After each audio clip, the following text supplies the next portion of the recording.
Welcome to the Krista Escamilla Show.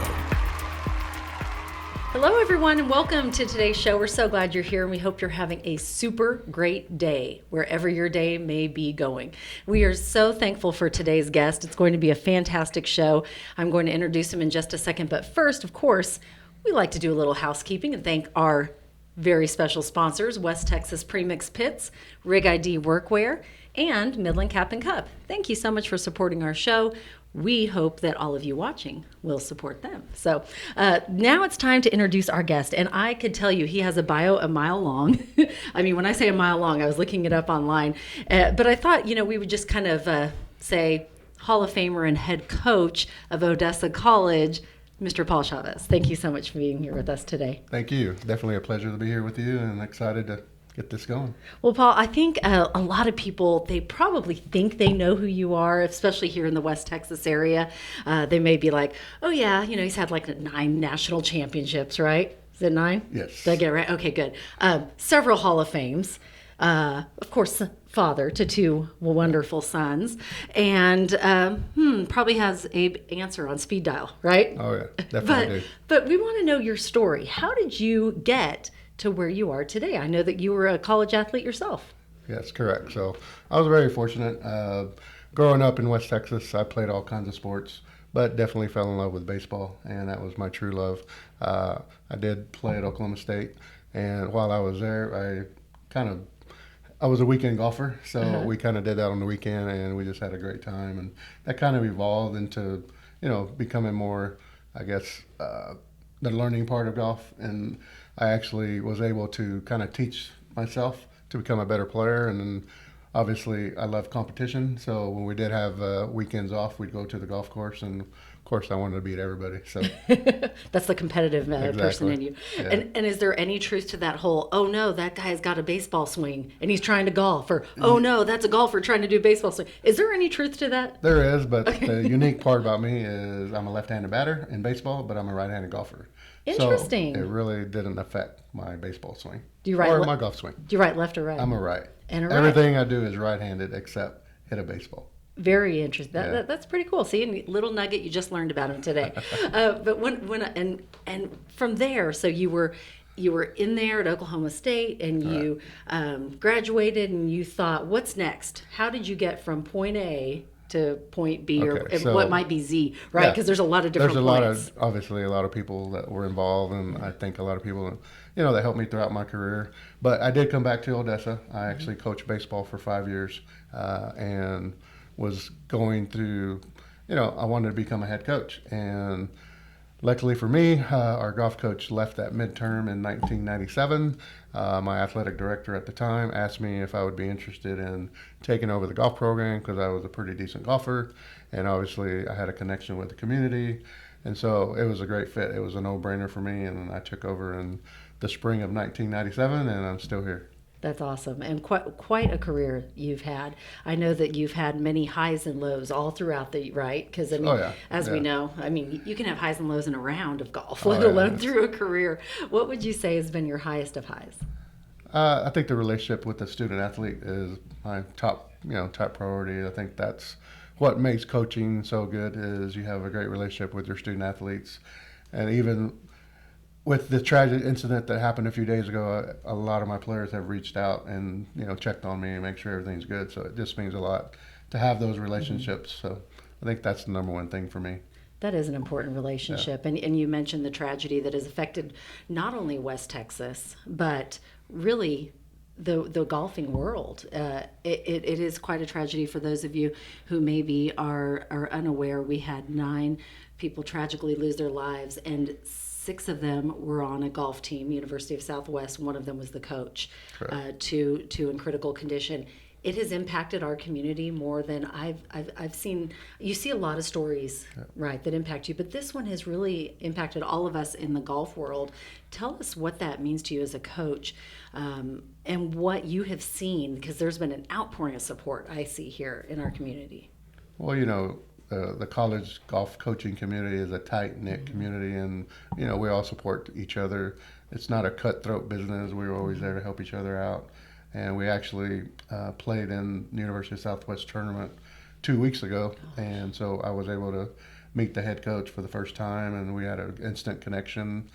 He's a young coach, so he's obviously asking a lot of questions and wanted some advice, on recruiting and how practice sessions are run, and just how to run a good, solid program. And obviously, we have that at Odessa College, so he's trying to pick my brain and trying to get some ideas that he could use for future reference. And so I just began getting to know Coach James, and we had a good connection. Obviously, we were, early stages of a good friendship, and just to see the tragedy that hit is just it's devastating. And after it all happened, I was very thankful that the Midland College coach decided to cancel the final round. And so I met with my team that morning, and we discussed everything, and I wanted to make sure that my guys were good mentally and that they're in a good place. And we had breakfast, and just wanted to make sure my team was good, and everybody indicated they're fine. And so I just told them, life is precious, and you just enjoy every moment you have here on earth. And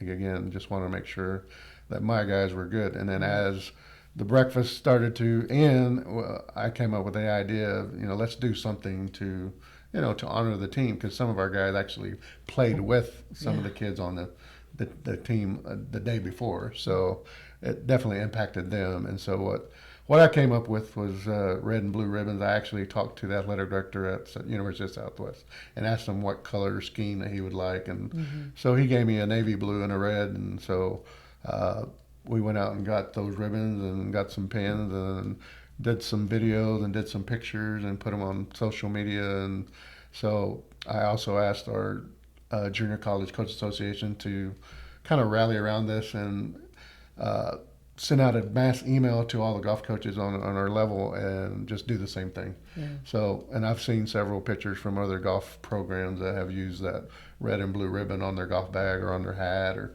something to honor them. I think that's the least we could do. Yeah, and I'm so sorry for what your team is going through, and all the teams. I know that is a difficult thing for your players to play that morning and then hear of this tragic accident by evening. And so our thoughts and prayers are with all of you and all of the coaches as you guys rally together and do all you can to support.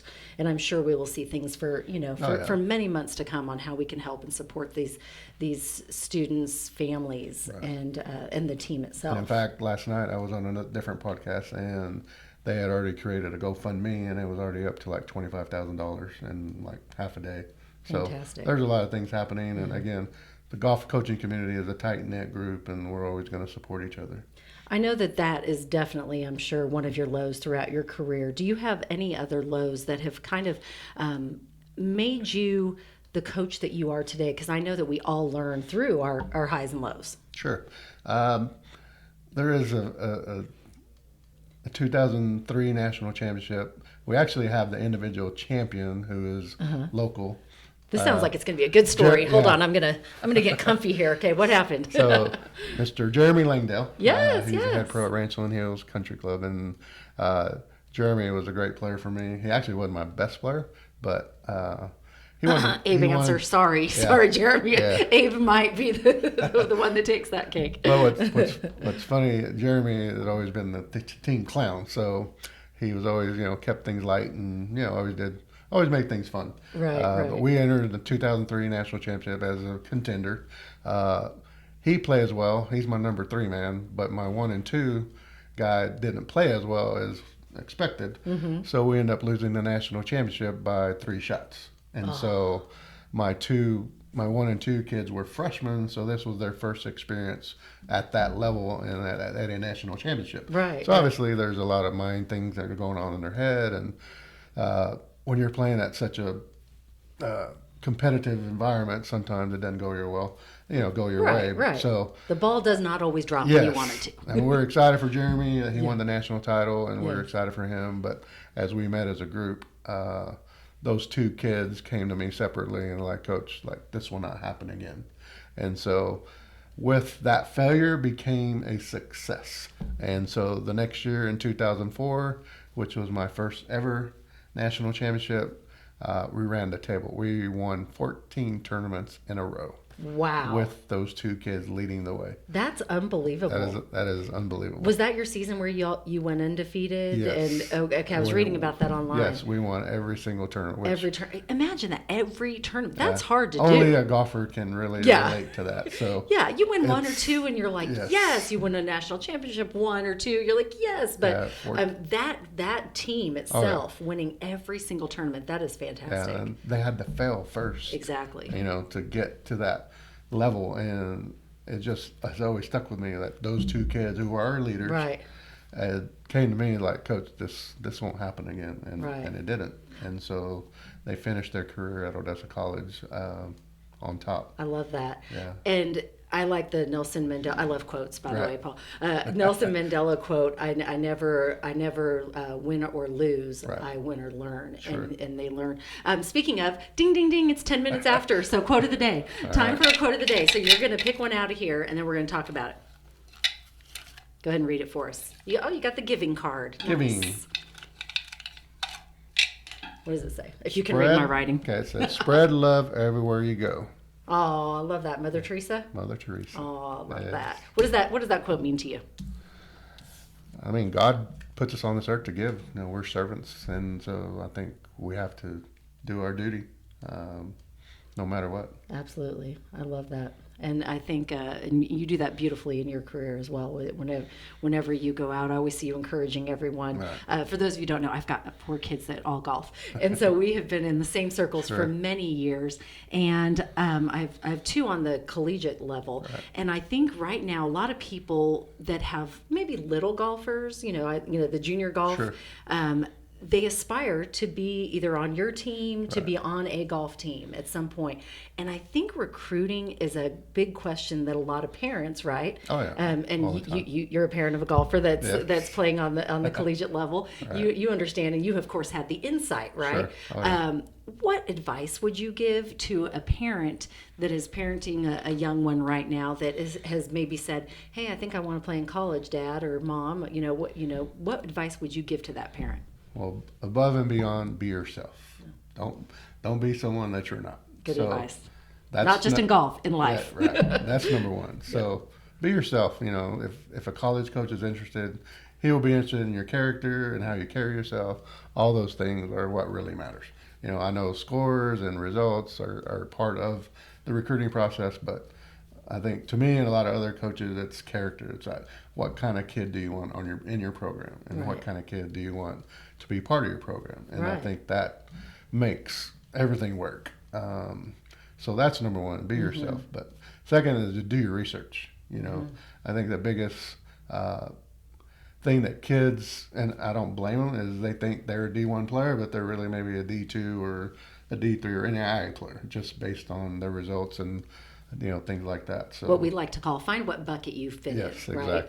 Exactly. Because you may fit in a different bucket, maybe a D1, D2, D3. And the only way you get there is do your research. Right. So research the school, research, type of program you're looking for academically and athletically. And never underestimate the JUCO. No. JUCO, we're an interesting character because we get kind of everything. Yes. So we get a high-level kid that maybe doesn't have good grades, or vice versa. And so we get a lot of different types of players that, and I think that's what makes our level so unique. Yes. I we love can have junior college. I think junior college is such a great place because it's for students that are still, maybe they're not quite sure which path they want to go yet, or they have an interest. I'm sure you've seen so many interesting stories. I'm going to tell you the biggest good of all. I can't wait. Of all time. I think I know, but I can't wait. Yes, and it still blows my mind today. Yeah.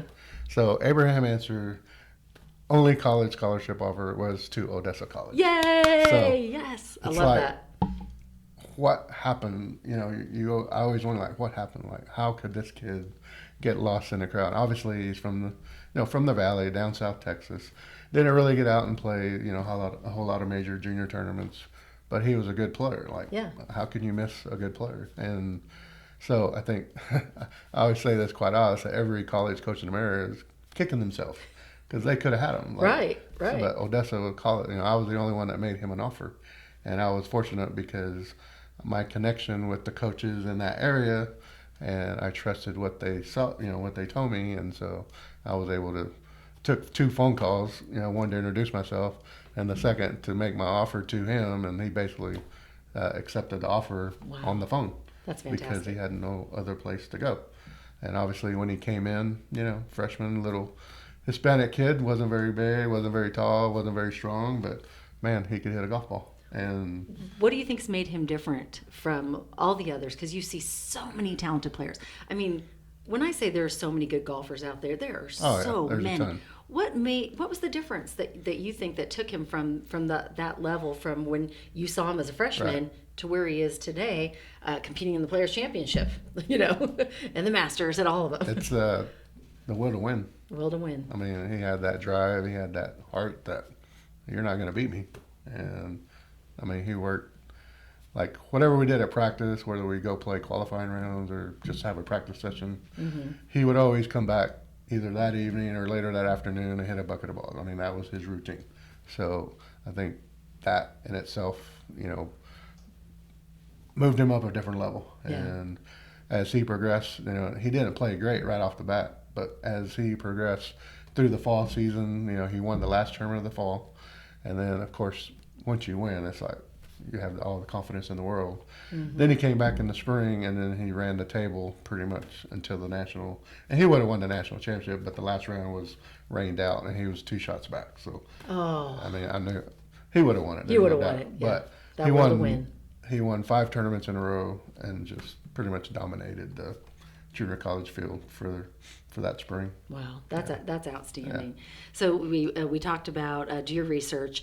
Number 3, as far as recruiting, what is the number 3 thing that you think parents need to know? And I get tons of emails every day. I think having a nice profile, just have a good resume, have a good results section where you can kind of show your results, but I also like to know the kid, have a brief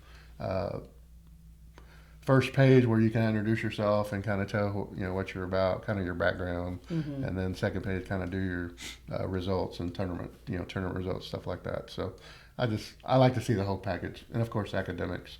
You always want to see how they're doing in school. Make sure you get to the classroom. Yep, for sure. Yeah. Yes. Another big question that I've heard, or that I've had people ask us, is should the parent reach out or the child reach out? I think I know the answer to this too. Because I was recently, my son plays college golf, but not too long ago he was a high school senior, and so obviously I have a lot of connections in the college golf world. Well, yeah, your situation's a little different. You can reach out to all these coaches. But as a parent, I said you need to do this, not me, and so it gives more validity to the kid that, hey, I did this myself. I didn't need any help from anyone, and so I think in the long run, it just makes it's more meaningful.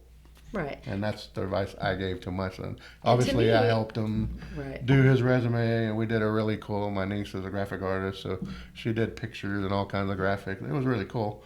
But I had him email all the coaches personally and kind of personally introduce himself, and so that that created.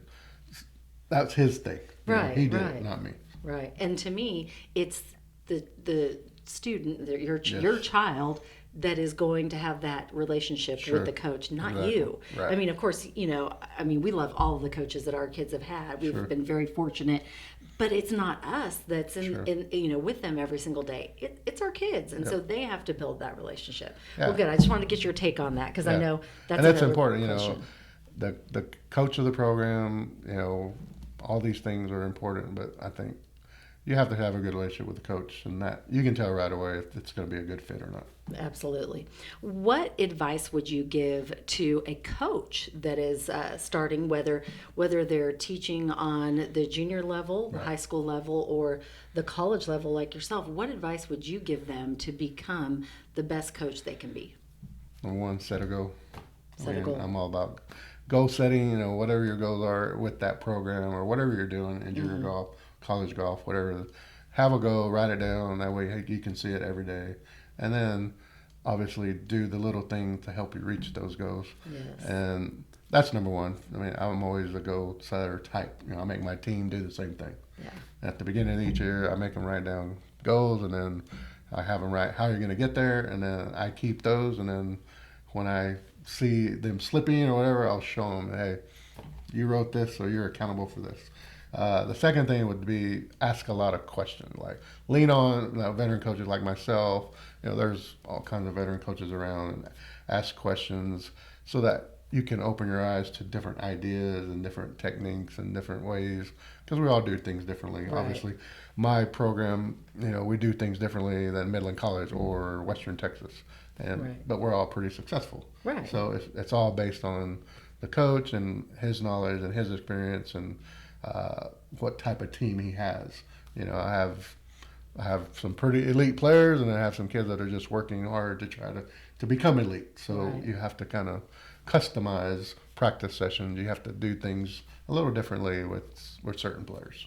Now, what about students? What advice would you give to a player, once again, on any of those levels? They could be a junior golfer, they could be high school, or they could be college, on becoming the best player that they can be? Practice. So anything you do in golf, I'm just a big believer. Your parents are right. Practice. Yes. What you put into is what you're going to get out of it. Right. And I use taking a test all the time with my team.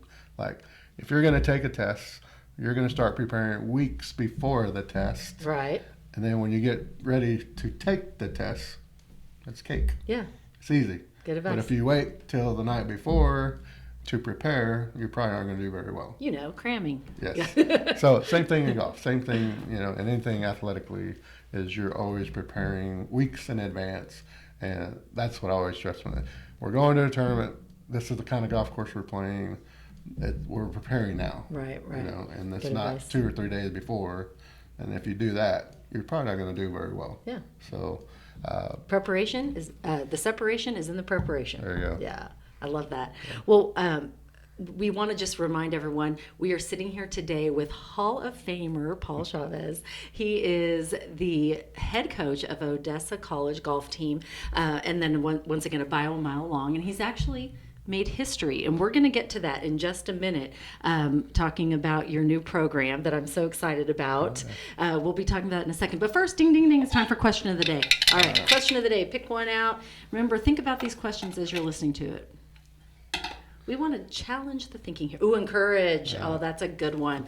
All right, your question today is, this is good. What advice would you give your 20-something self?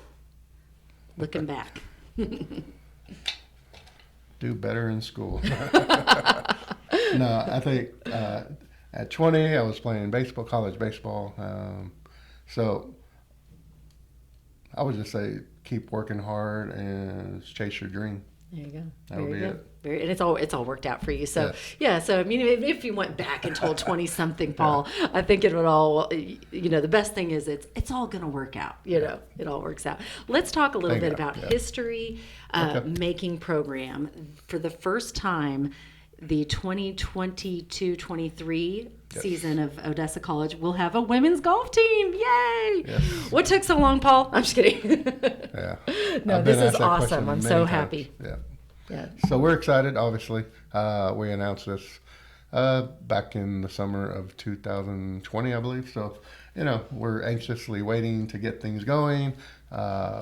Once we announced that, I was instantly on the recruiting trail, getting young women to, introduce them to our program. Yeah. And obviously with my success on the men's side, brought a lot of attention to the women's side. And so we're able to get some really, really top-notch recruits, and really excited about those young ladies are coming in August and getting things going. You really are. You're going to have a fantastic team. I've seen those ladies. Luckily, one of my daughters, actually both of my daughters, have played with several of those girls through the years, and they are fantastic golfers. So I am excited to see how y'all do, and just the progression of how this new program is going to be, and just the opportunities it provides for not only the girls here in West Texas, because I know you recruit worldwide, but for our girls here in West Texas. Yeah, I think one of my goals when I took over the men's program is I wanted to bring golf to light here in West Texas. Obviously, football is king, and it probably will always be king, but golf's not king? I wanted to elevate the golf area, and so through golf camps and through things like that, we're able to do that. But also having quality golf programs where our kids can go and attend college and be part of that program. So I was very fortunate. My son decided to come back to play for me the last couple of years, so it was a great opportunity for us to be together every day. And then as a father and teaching your son, golf every day is just a dream come true. Oh yeah. So I think now on the women's side that we're able to give them that opportunity. You have a lot of great programs just here in our West Texas area. I was able to get some really, really top-notch players to come to Odessa, and then I think that's just going to start a kind of little pipeline to future players. Absolutely. Best of luck to your new team, and also congratulations, because you mentioned you did get to coach your son. That you can never get those moments back, and that's something that is priceless for you too. And I'm sure we probably almost won a national. I mean, that so were close, like 6-8 shots away at the national championship. That would have been just unbelievable. But that's all right. Well, we finished. You did awesome. We did good. Yeah. We're almost running out of time, which I can't believe. Half an hour goes by fast, doesn't it? It does go fast. I want to ask you, this is a question that I think is important for all golfers to know, that golf is what you do. It's not who you are, because sometimes you can get yourself tied up in that number, like, oh, I didn't shoot 65 today. I shot 75, or the opposite, like, oh, today was an 80 day. I'm a 60 player, know. How do you talk to your students when they are struggling with that? Because I'm sure you see it with all the time. Your team, the highs and lows of that number. What do you say to them to get them out of that? Well, I've read many books, and Bob Rotella is probably one of the best, sports psychologists around. So I love his books, and he always says, focus on the process. Mm-hmm. So whenever we do encounter situations where a kid's struggling or just not playing to their potential, we always go back to, hey, let's focus on your fundamental. Let's focus on, these things that are going to help you play better golf, not worry about the result part of it.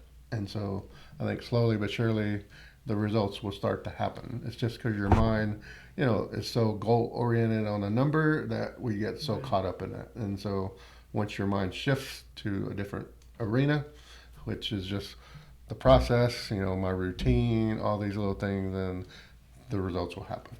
Awesome. I love it. Thank you so much for sharing today. I really enjoyed our conversation. Oh, yeah. I wish we had another half an hour, but we are running out of time. Quick. I know. It does. It goes by so fast. At the end of every show, first of all, we want to let everyone know how they can find you on all the socials.